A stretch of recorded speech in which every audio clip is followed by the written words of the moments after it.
اللهم صل على محمد وعلى آل محمد كما صليت على إبراهيم وعلى آل إبراهيم إنك حميد مجيد. اللهم بارك على محمد وعلى آل محمد كما باركت على إبراهيم وعلى آل إبراهيم إنك حميد مجيد.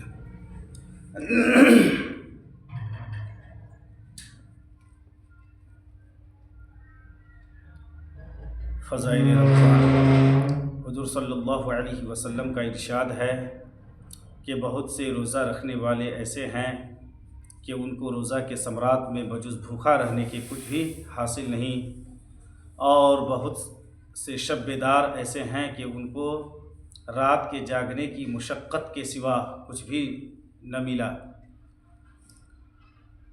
علماء کی اس حدیث کی شرح چند اقوال میں اول یہ کہ اس سے وہ شخص مراد ہے جو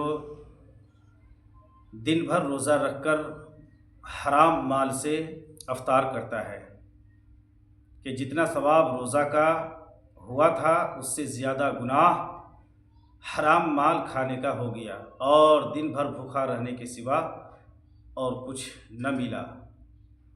دوسرے یہ کہ وہ شخص مراد ہے جو روزہ رکھتا ہے لیکن غیبت میں مبتلا رہتا ہے، جس کا بیان آگے آ رہا ہے۔ تیسرا اقوال یہ کہ روزہ کے اندر گناہ وغیرہ سے احتراز نہیں کرتا۔ نبی اکرم صلی اللہ علیہ وسلم کے ارشادات جامع ہیں، یہ سب صورتیں اس میں داخل ہیں، اور ان کے علاوہ بھی اسی طرح جاگنے کا حال ہے کہ رات بھر شب بیداری کی مگر تفریحاً تھوڑی سی غیبت یا کوئی اور حماقت کی بات کر لی تو وہ سارا جاگنا بیکار ہو گیا۔ مثلا صبح کی نماز قضا کر دی یا محض ریا اور شہرت کے لیے جاگا تو وہ بیکار ہے۔ حضور صلی اللہ علیہ وسلم کا ارشاد ہے کہ روزہ آدمی کے لیے ڈھال ہے جب تک اس کو پھاڑ نہ ڈالے۔ ڈھال ہونے کا مطلب یہ ہے کہ جیسے آدمی ڈھال سے اپنی حفاظت کرتا ہے، اسی طرح روزہ سے اپنے دشمن یعنی شیطان سے حفاظت ہوتی ہے۔ ایک روایت میں آیا ہے کہ روزہ حفاظت ہے اللہ کے عذاب سے، دوسری روایت میں ہے کہ روزہ ڈھال ہے جہنم سے حفاظت کی۔ ایک روایت میں وارد ہوا ہے کہ کسی نے عرض کیا یا رسول اللہ صلی اللہ علیہ وسلم روزہ کس چیز سے پھٹ جاتا ہے؟ حضور صلی اللہ علیہ وسلم نے فرمایا کہ جھوٹ اور غیبت۔ ان دونوں روایتوں میں اور اسی طرح اور بھی متعدد روایات میں روزہ میں اس قسم کے امور سے بچنے کی تاکید آئی ہے، اور روزہ کا گویا ضائع کر دینا اس کو قرار دیا ہے۔ ہمارے اس زمانہ میں روزہ کے کاٹنے کے لیے مشغلہ اس کو قرار دیتے ہیں کہ واہی تباہی تیری میری، ان طرح کی باتیں شروع کر دی جائیں۔ بعض علماء کے نزدیک جھوٹ اور غیبت سے روزہ ٹوٹ جاتا ہے۔ یہ دونوں چیزیں ان حضرات کے نزدیک ایسی ہیں جیسے کہ کھانا پینا وغیرہ سب روزہ کو توڑنے والی اشیاء ہیں۔ جمہور کے نزدیک اگرچہ روزہ نہیں ٹوٹتا مگر روزہ کے برکات جاتے رہتے ہیں۔ کسی کو بھی انکار نہیں ہے۔ مشائخ نے روزہ کے آداب میں 6 امور تحریر فرمائے ہیں کہ روزہ دار کو ان کا اہتمام ضروری ہے۔ نمبر 1، نگاہ کی حفاظت، کہ کسی بے محل جگہ پر نہ پڑے، حتیٰ کہ بیوی پر بھی شہوت کی نگاہ نہ پڑے، پھر اجنبی کا کیا ذکر ہے۔ اور اسی طرح کسی لہو لعب وغیرہ ناجائز جگہ نہ پڑے، نبی کریم صلی اللہ علیہ وسلم کا ارشاد ہے کہ نگاہ ابلیس کے تیروں میں سے ایک تیر ہے، جو شخص اس سے اللہ کے خوف کی وجہ سے بچ رہے، حق تعالیٰ جل شانہ اس کو ایسا نور ایمان نصیب فرماتے ہیں جس کی حلاوت اور لذت قلب میں محسوس کرتا ہے۔ صوفیہ نے بے محل کی تفسیر یہ کی ہے کہ ہر ایسی چیز کا دیکھنا اس میں داخل ہے جو دل کو حق تعالیٰ جل شانہ سے ہٹا کر کسی دوسری طرف متوجہ کر دے۔ دوسری چیز زبان کی حفاظت ہے، جھوٹ، چغل خوری، لغو بکو، اس غیبت، بدگوئی، بد کلامی، جھگڑا وغیرہ سب چیزیں اس میں داخل ہیں۔ بخاری شریف کی روایت میں ہے کہ روزہ آدمی کے لیے ڈھال ہے، اس لیے روزہ دار کو چاہیے کہ زبان سے کوئی فحش بات یا جہالت کی بات مثلاً تمسخر وغیرہ نہ کرے۔ اگر کوئی دوسرا جھگڑنے لگے تو کہہ دے کہ میرا روزہ ہے، اور اگر وہ بے وقوف ناسمجھ ہو تو اپنے دل کو سمجھا دے کہ تیرا روزہ ہے، تجھے ایسی لغویات کا جواب مناسب نہیں۔ بالخصوص غیبت اور جھوٹ سے تو بہت ہی احتراز ضروری ہے کہ بعض علماء کے نزدیک اس سے روزہ ٹوٹ جاتا ہے، جیسا کہ پہلے گزر چکا ہے۔ نبی کریم صلی اللہ علیہ وسلم کے زمانہ میں 2 عورتوں نے روزہ رکھا۔ روزہ میں اس شدت سے بھوک لگی کہ ناقابل برداشت بن گئی، ہلاکت کے قریب پہنچ گئی۔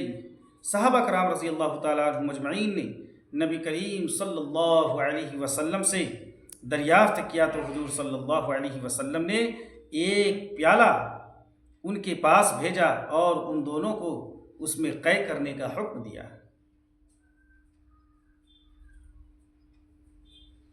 دونوں نے قے کی تو اس میں گوشت کے ٹکڑے اور تازہ کھایا ہوا خون نکلا۔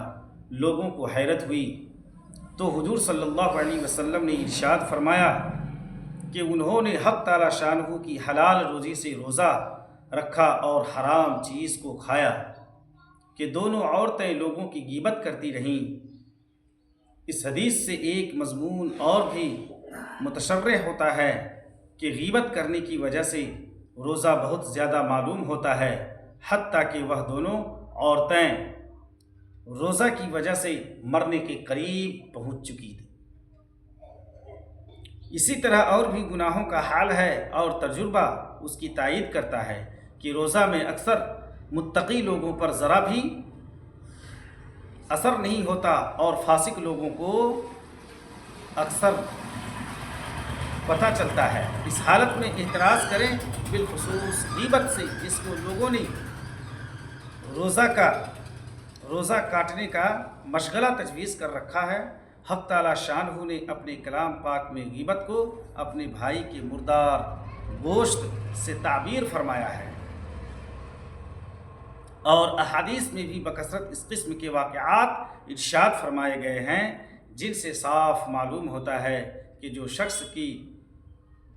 جس شخص کی غیبت کی گئی اس کا حقیقتاً گوشت کھایا جاتا ہے۔ نبی کریم صلی اللہ علیہ وسلم نے ایک مرتبہ چند لوگوں کو دیکھ کر ارشاد فرمایا کہ دانتوں میں خلال کرو۔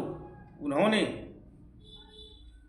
عرض کیا کہ ہم نے تو آج گوشت چکھا بھی نہیں۔ حضور صلی اللہ علیہ وسلم نے فرمایا کہ فلاں شخص کا گوشت تمہارے دانتوں کو لگ رہا ہے۔ معلوم ہوا کہ ان کی غیبت کی تھی۔ اللہ تعالیٰ اپنے حفظ میں رکھے کہ ہم لوگ اس سے بہت ہی غافل ہیں۔ عوام کا ذکر نہیں، خاص مبتلا ہیں ان لوگوں کو چھوڑ کر جو دنیا دار کہلاتے ہیں۔ دینداروں کی مجالس بھی بالعموم اس سے خالی ہوتی ہیں، کم خالی ہوتی ہیں۔ اس سے بڑھ کر یہ ہے کہ اکثر اس کو غیبت بھی نہیں سمجھا جاتا۔ اگر اپنے یا کسی کے دل میں کچھ کھٹکا بھی پیدا ہو تو اس پر اظہار واقعہ کا پردہ ڈال دیا جاتا ہے۔ نبی کریم صلی اللہ علیہ وسلم سے کسی نے دریافت کیا کہ غیبت کیا چیز ہے؟ حضور صلی اللہ علیہ وسلم نے فرمایا کہ کسی کی پس کشت ایسی بات کرنی جو اسے ناگوار ہو۔ سائل نے پوچھا کہ اگر اس میں واقعتاً وہ بات موجود ہو جو کہی گئی؟ حضور صلی اللہ علیہ وسلم نے فرمایا جب ہی تو غیبت ہے، اگر واقعتاً موجود نہ ہو تب تو بہتان ہے۔ ایک مرتبہ نبی کریم صلی اللہ علیہ وسلم کا 2 قبروں پر گزر ہوا تو حضور صلی اللہ علیہ وسلم نے ارشاد فرمایا کہ ان دونوں کو عذاب قبر ہو رہا ہے، ایک کو لوگوں کی غیبت کرنے کی وجہ سے، دوسرے کو پیشاب سے احتیاط نہ کرنے کی وجہ سے۔ حضور صلی اللہ علیہ وسلم کا ارشاد ہے کہ سود کے 70 سے زیادہ باب ہیں، سب سے سہل اور ہلکا درجہ اپنی ماں سے زنا کرنے کے برابر ہے، اور 1 درہم سود کا 35 مرتبہ زنا سے زیادہ سخت ہے، اور بدترین سود اور سب سے زیادہ خبیث ترین سود مسلمانوں کی آبرو ریزی ہے۔ احادیث میں غیبت اور مسلمان کی آبرو ریزی پر سخت سے سخت وعیدیں آئی ہیں۔ میرا دل چاہتا تھا کہ ان میں سے کچھ متعدد روایات جمع کروں، اس لیے کہ ہماری مجلس اس سے بہت ہی زیادہ پر رہتی ہیں، مگر مضمون دوسرا ہے، اس لیے اسی قدر پر اکتفا کرتا ہوں۔ اللہ تعالی ہم لوگوں کو اس بلا سے محفوظ فرمائے، اور بزرگوں اور دوستوں کی دعا سے مجھ سیاہ کار کو بھی محفوظ فرمائے کہ باطنی امراض میں کثرت سے مبتلا ہوں۔